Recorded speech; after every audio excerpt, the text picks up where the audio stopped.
Did you guys see that epic tweet? I saw a few epic tweets that made me realize something, you know? Let me explain. Hold on, let me boot this up. Did you guys see this tweet? Did you guys see this tweet? Did you guys see this tweet? Did you guys see this tweet? Did you guys see this tweet? Did you guys see this tweet? Did you guys see this tweet? Where are you? Show me. Show yourself. There you are. Did you see this? This VTuber was once a history professor and recently did a history lecture on stream. It's really cool, all types of knowledge being shared through the VTuber community. Imagine if more educators were VTubers. Perhaps this is the future of educational content.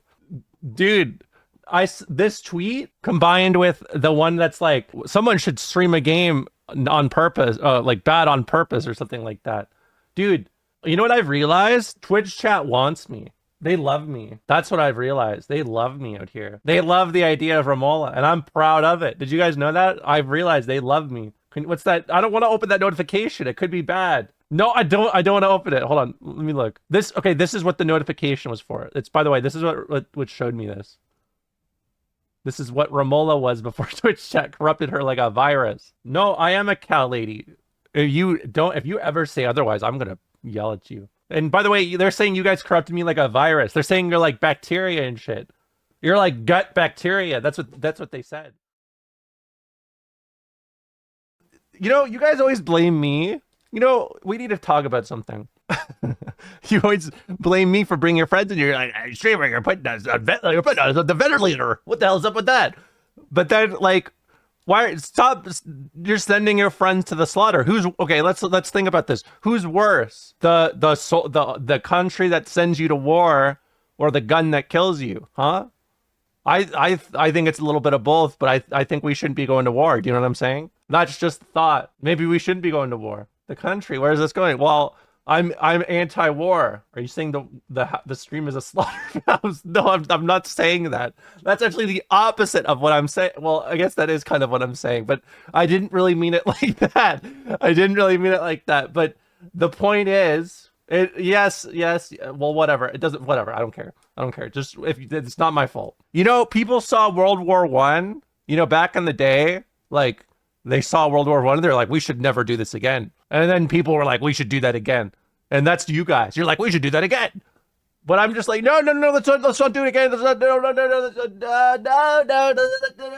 They called it the Great War. Over time, people have misunderstood the meaning. That's not true. In fact, I think the whole idea of World War II is, I think there was some people that were a little upset about the outcome of World War One. I like not, we're talking a lot about history today, aren't we? Wow.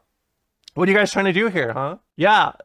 Like, I'm pretty sure the whole idea around World War II is like, I'm upset about that L. I'm mad. Yeah. They said it was the war to end all wars. And then they did another war. And then you know what? They followed up the war to end all wars with another war that followed another war about being cold or some shit, man. What the hell is up with that? That's life. I don't know why I laughed at that. Why is That's Life so effective? Frank Sinatra really was cooking in like the 50s. He really was. I feel like That's Life only Frank Sinatra is really fascinating because the song That's Life, I feel like becomes even more relevant as we go deeper into late stage capitalism. When 25 wars happen, that's life. Today I learned Hitler lost the salty run back. I mean, that is kind of what happened. After the Great War, they're like, hey, Germany, and then they France and Britain, they wagged their fingers like, no more. That's Prussia business is getting out of hand. Let's stop that. And then, I think like there was like 5 communist uprisings, and the social democrats were like, no, I don't want that. And then then the chancellor was like, oh, how about we get this guy? And then this guy, and then he's like, Austria, yes, and then Czechoslovakia, yum, and then Poland, then finally they're like, oh, maybe I'm gonna step in. And that's life. That's history, bud. Then he was like, oh, I'm gonna Maginot Line, Belgium, Netherlands, and then 300 tank divisions up on meth, go to Paris, 14 days, whatever, and then we'll fight on the beaches, we will fight in the skies, We will never surrender, or whatever, right? That's how World War II went. That's how World War II went. We had the whole League of Nations, but they didn't do anything. Yeah, the League of Nations was a joke. That's literally what happened. You know, I don't know if you guys know this. This is not a popular talked about part. In fact, you know what? Why don't we take 5 to be history okay? How about that? Take 5 to be history okay? Anyone? Let's move over here. Hey, hey, what's up? Let's take 5 to be history okay, you know? Let's talk about some important history, right? You know, history VTubers are in, my friends. Well, let's zoom in a little bit. They're in. They're in. They're in. So you know, very important League of Nations suck. I don't know this person. What? No, you know me. This feels like a business meeting. Listen, okay, Italy versus Ethiopia, right? Very, very important. Very important, right? This is where they realized this stinky League of Nations shit not so good, you know? Italy, I declare war. Ethiopia, help. League of Nations, AFK. That is it. That's how it worked. That's how it started, right? League of Nations, AFK. They said some shit like League of Nations, we will embargo. Italy, okay. Germany, 9 exclamation marks, sends guns to Ethiopia, also funds Italy. So that Italy, you know, Italy goes towards Axis, right? That's what happened, right? That's 8, whatever. I can't, it's numbers. Italy has bad time, but, you know, I don't know if you guys knew this, but at the time, Ethiopia was not really, they had like a very old-fashioned system as opposed to Italy's, you know, post-World War I professional army system, sort of, that was highly focused around trench warfare. Who is this harlot?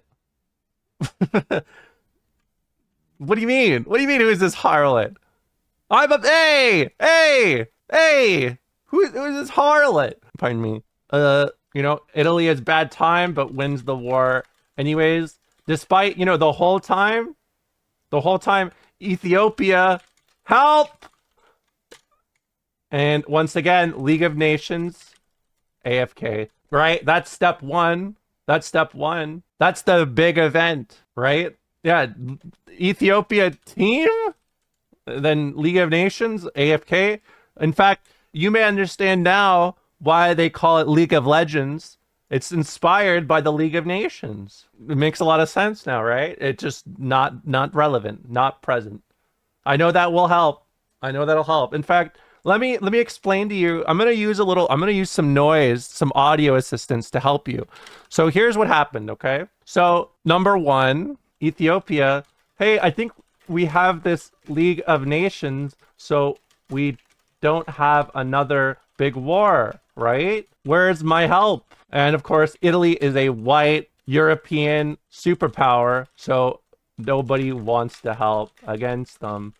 Haha. You already know how it is. Ethiopian, the king Haile Selassie did a like shit ton of tours. There's a very famous speech about like him going to the League of Nations and even doing a speech about how like it's like today it's us, but tomorrow it's you. A very famous story, right? And then, you know, Ethiopia asks for help once again. And here's what happens. A summoner has disconnected. A summoner has disconnected. A summoner has disconnected. A summoner has disconnected. The whole team disconnects. And then they just leave him.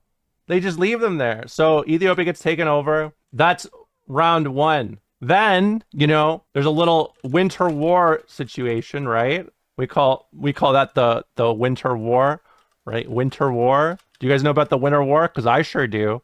Heavily impacted my family's life, in fact. Did you know that? Impacted significant amount of Finnish life. So Soviet Union declares war on Finland, USSR, League of Nations, No, don't do that. No, no, don't do that. No, don't do that. No. USSR, IDK, IDC, League of Nations. No. Dies. That's how the League of Nations died, by the way. So to answer your question, so this is what happens. So League of Nations gets pulled into two major conflicts. And this is not just the only two, but these are the most well-known ones because they're important to World War II. They're the most established ones. And in both cases, it's like a superpower declaring war on a minor power. The minor power is like, are you gonna help us? We're in this group. We're trying to hang out. We're trying to survive. And then League of Nations. No, don't do that. No. Oh, geez. No. Oh, don't. No, don't invade. No. And then superpower. I don't care. And then League of Nations just does nothing. They just maybe embargo at worst. But in both cases, there was always, like, Italy had other sources of, I mean, they were a colonial superpower at the time. They were considered one of them. And obviously they got funded by Germany as well. Then Soviet Union was so big that they didn't even really need the help, right?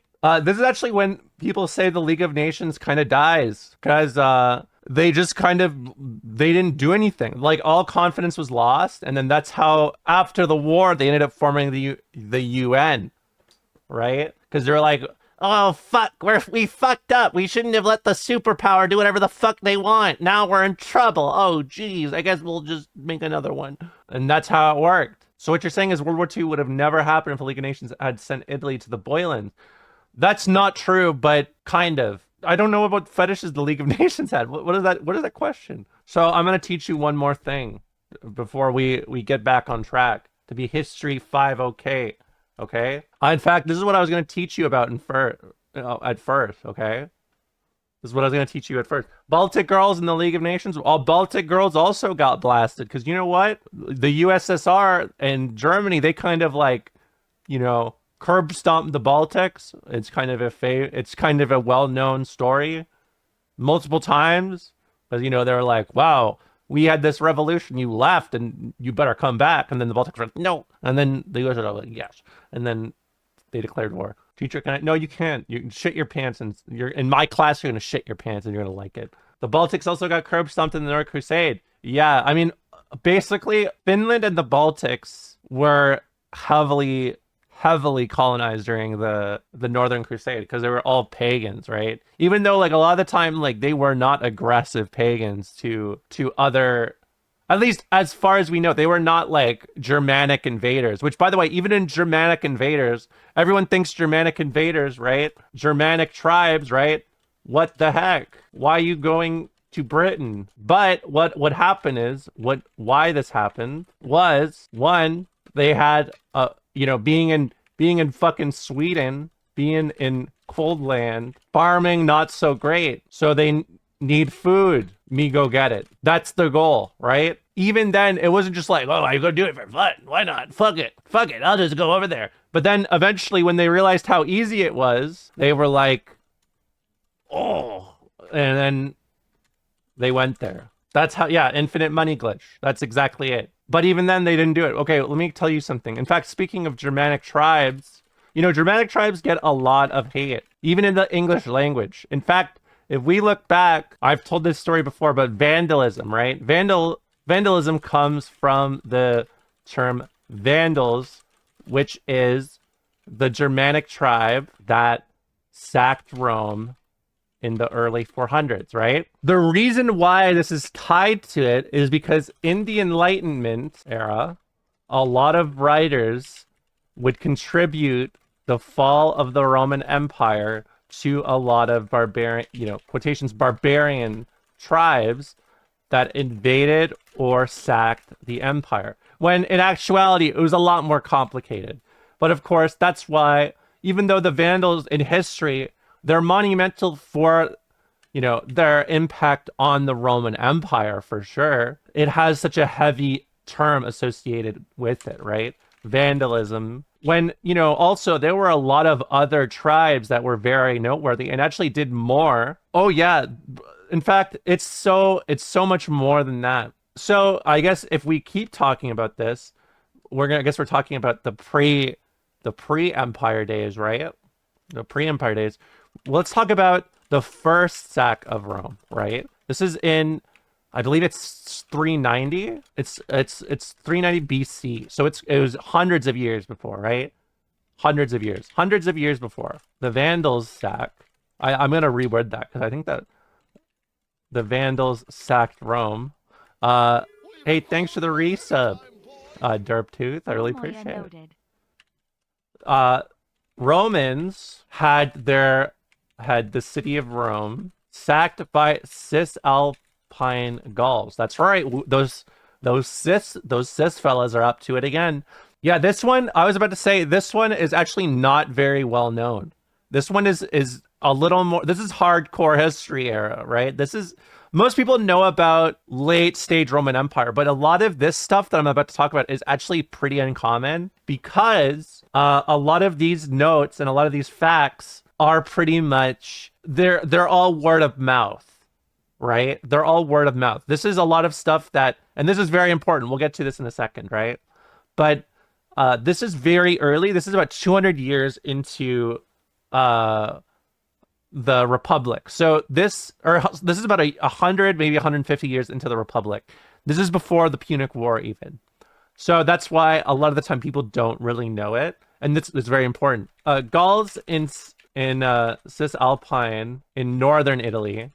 Jesus, I'm fucking speaking Finnish. In northern Italy would frequently invade south of them and either sack or take over regions. In fact, there's a very well-known case of this where the Umbrians were taken over first, though of course this is kind of ignored and omitted because Umbrians were also Celtic, or in some form. Then I think they were the Seroni. Let me double check the name. I'm pretty sure it's the Seroni. Oh, Senoni. Sorry, the Senoni. The Senoni tribe attacked the Etruscans, and you may not know who the Etruscans are if you're familiar, even if you're familiar with some history, because the Etruscans are a very important piece of history that is not often talked about. For a quick history sidebar, Etruscans were the first Italian superpower before Rome. In fact, Rome was a client of them for a very long time. They did that Boer vessel. That's right.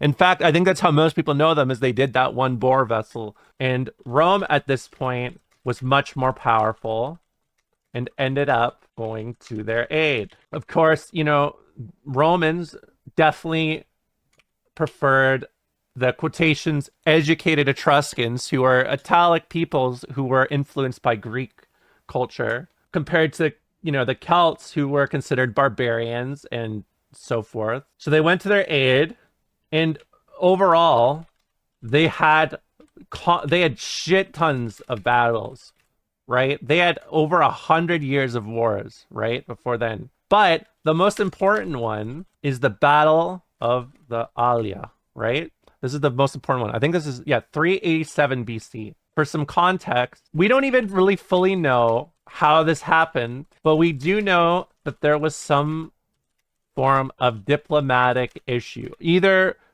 Gauls were sent Roman envoys to basically say, hey, stop that idiot. Stop that right now. Stop. And then the Gauls killed them, or the Romans sent envoys and the Gauls killed them.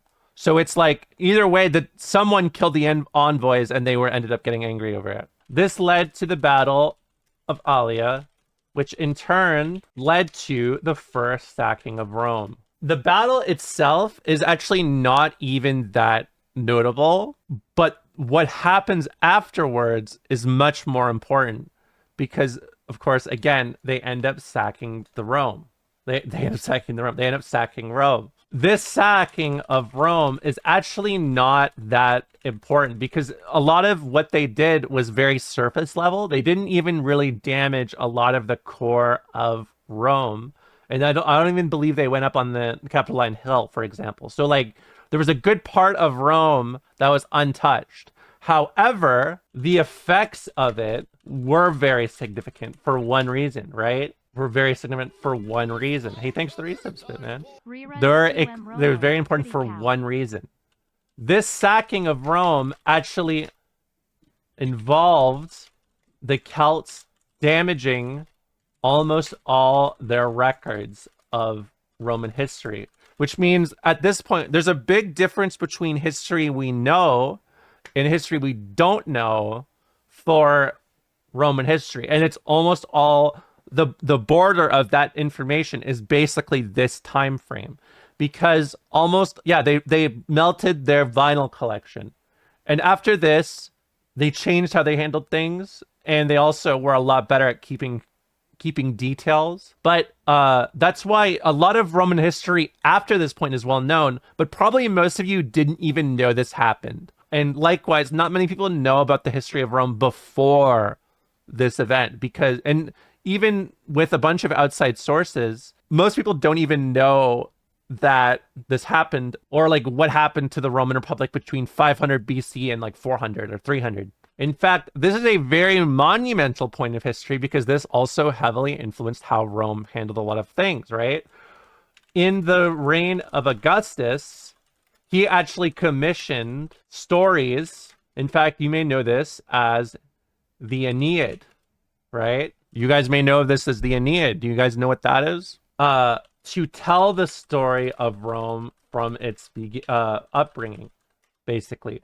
Because there was no record of this. Nobody actually knew what happened, right? Yeah, he hired a PR company. That's right. So a lot of the stories and history of Rome we know is actually just fiction made up to be there in place of history. And of course, you know, oral retellings of stories still maintained, right? Oral histories were always maintained, right? So there are facts and general vibes that were always understood, right? These are always passed down back in the day. In fact, if you were a part of like a tribe or something, most of these things were never written down. All the history we know was through, you know, word of mouth, basically, which is why when a lot of the destruction of either colonialism or, I mean, literally colonialism from like the Roman era to the modern era has damaged a lot of history that we don't know, because, you know, most people were not in the habit of writing these things down, much less they didn't realize their way of life would ever be threatened. This is why there is a massive gap in a lot of Roman history taught, and why usually it begins with the Punic Wars or with the wars against Magna Graeca, or for people more uninformed, the Pyrrhic, the wars with that guy Pyrrhus, right? A lot of the stuff we know about this era of history is actually through either archaeology to confirm what we know. In fact, what we know about the sacking of Rome in history is it's at a much more significant, important, relevant event that was actually very, very, very important to the Roman identity. However, and in fact, to kind of continue on that subject, a lot of this was why Celts did not have a great reputation in Roman society, because they were more warlike. And like I said, a lot of times they were considered, you know, very barbaric and uneducated and everything like that from the Romans. But this created especially a sort of, you know, stigma, because this is the first time Rome had ever been, you know, attacked or like threatened directly. Not since like the reign of Tarquin Superbus, which is the end of the Roman kingdom in about 607, 507 off the top of my head. Yeah, dude, they hated barbarians. They hated them. And that was everybody that was not considered Roman. And even then, like, when I say this, it's clearly very bad.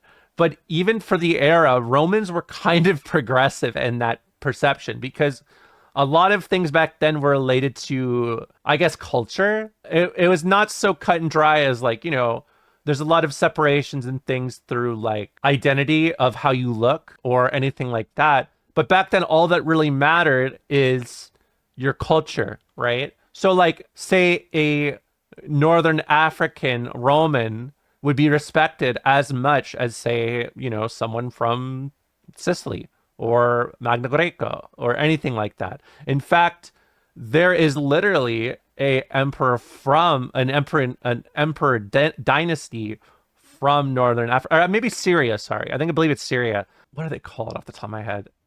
It's escaping me. Oh, Severus.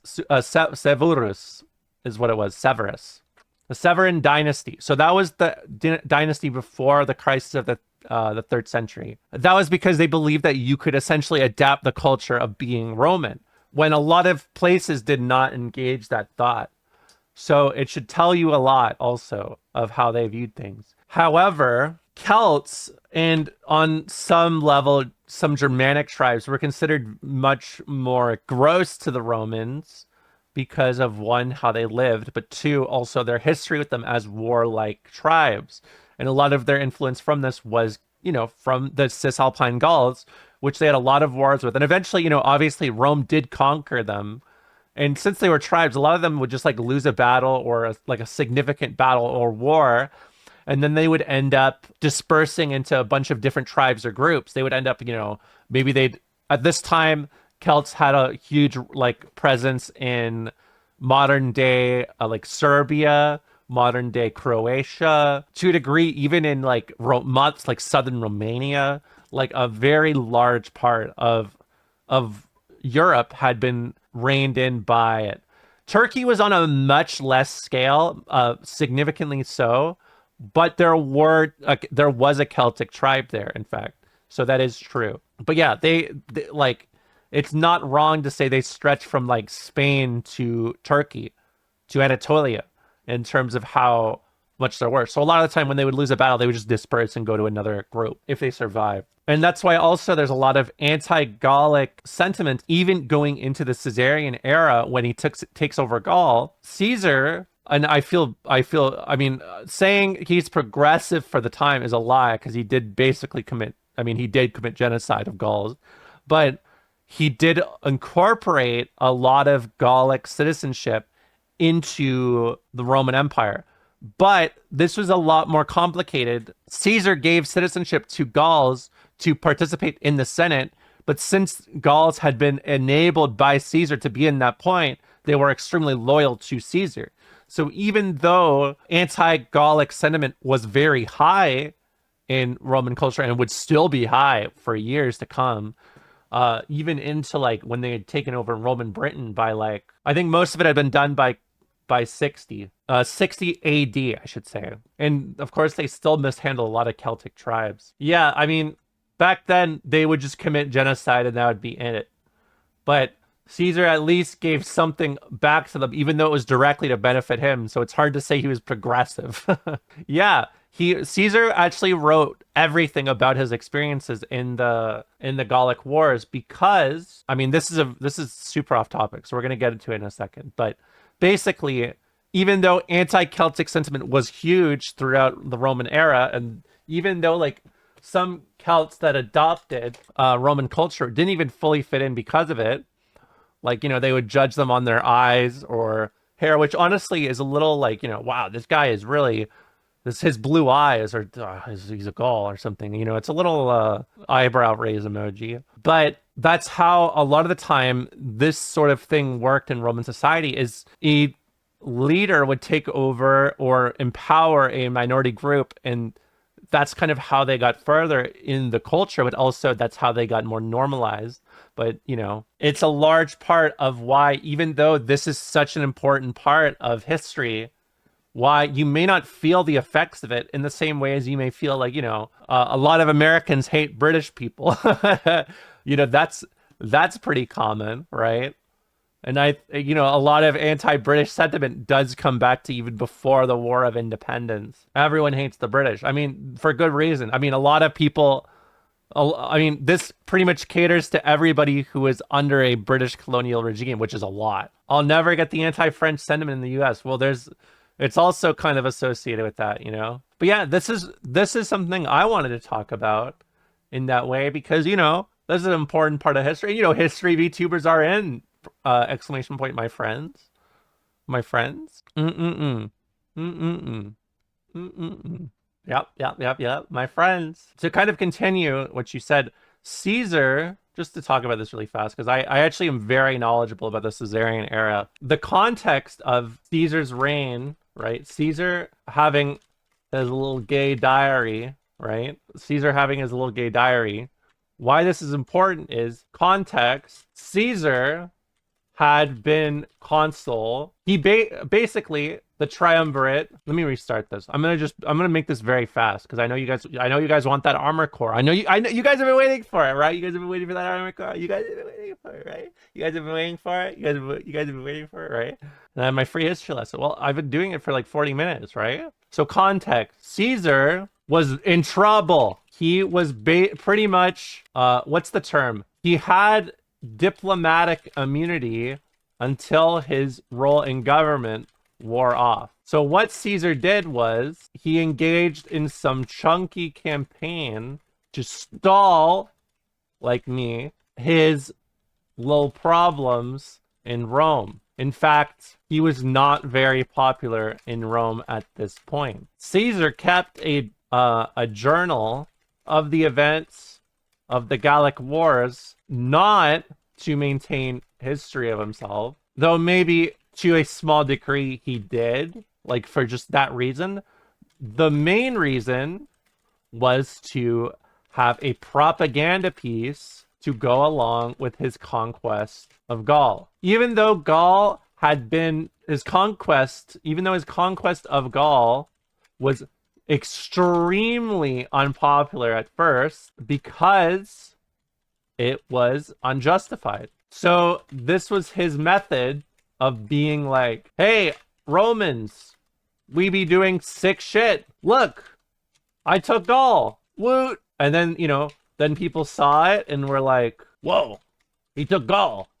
What next? And then Caesar said, I'm going across this river and I'm going into Germany. And he did it. And everyone was like, whoa, face. Then he went to Britain because there were friends of Gauls who gave him big trouble. But then he was like, oh, they actually have heads here.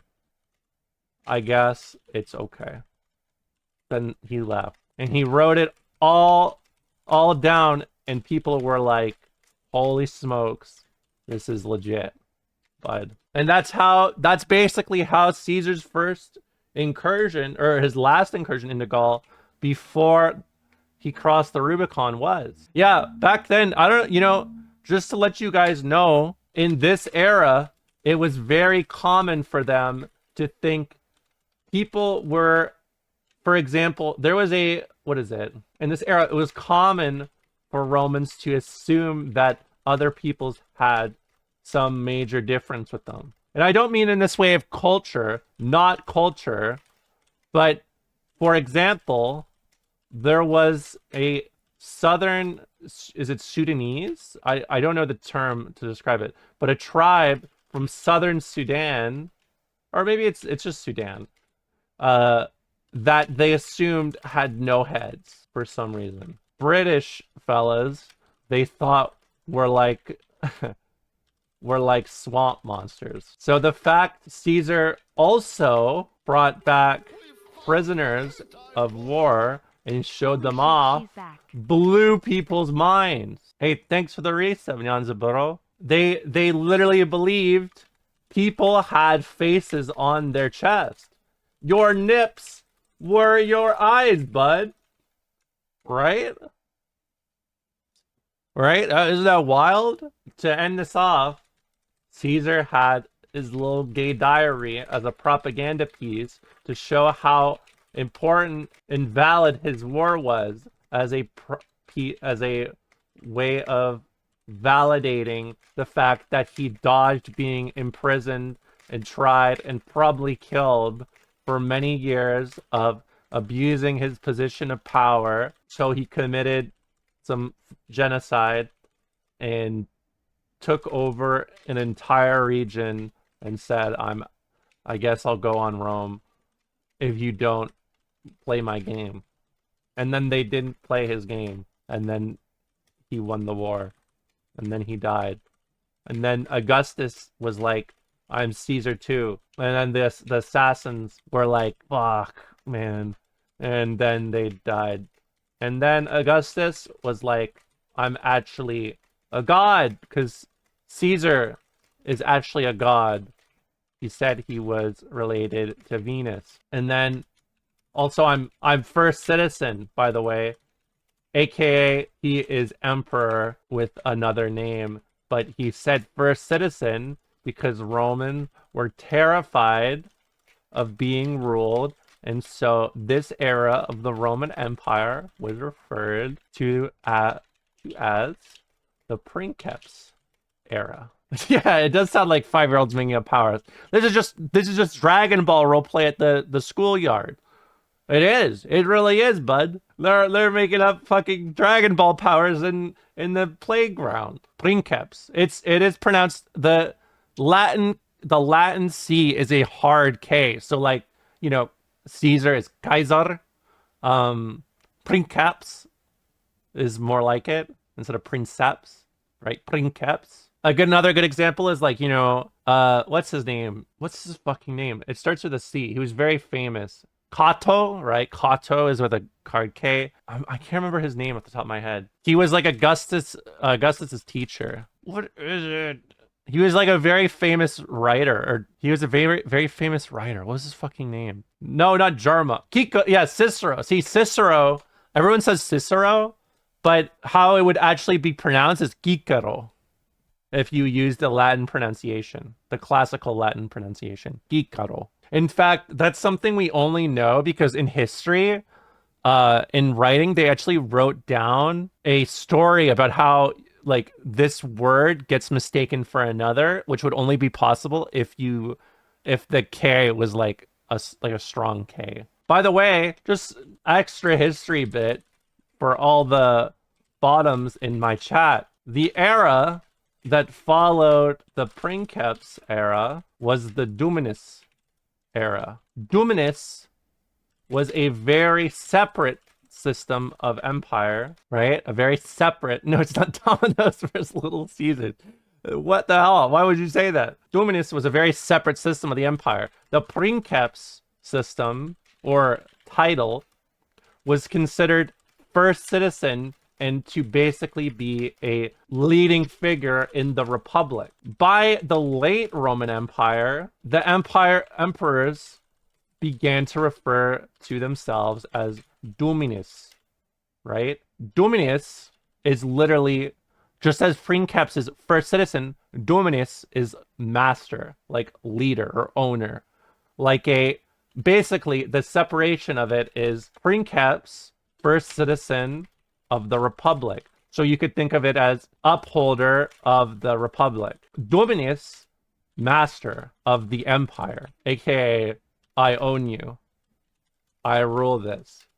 Fuck off. This is what we call a switch, right? Do you understand what I'm saying? The Dominus system was considered much more integral and it was basically the prototype for divine rule. You could think of it as. There you go, guys.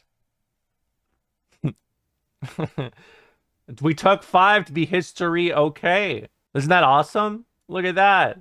We did it. We took 5. I mean, it was an hour, but who would have thought, right? Who would have thought? Look at us. Look at us. Hey, look at us. Look at us. Huh? Who would have thought? Not me. I'm telling y'all, it's sabotage. Hold on, I know there's a secret down here. I can feel it. Never mind.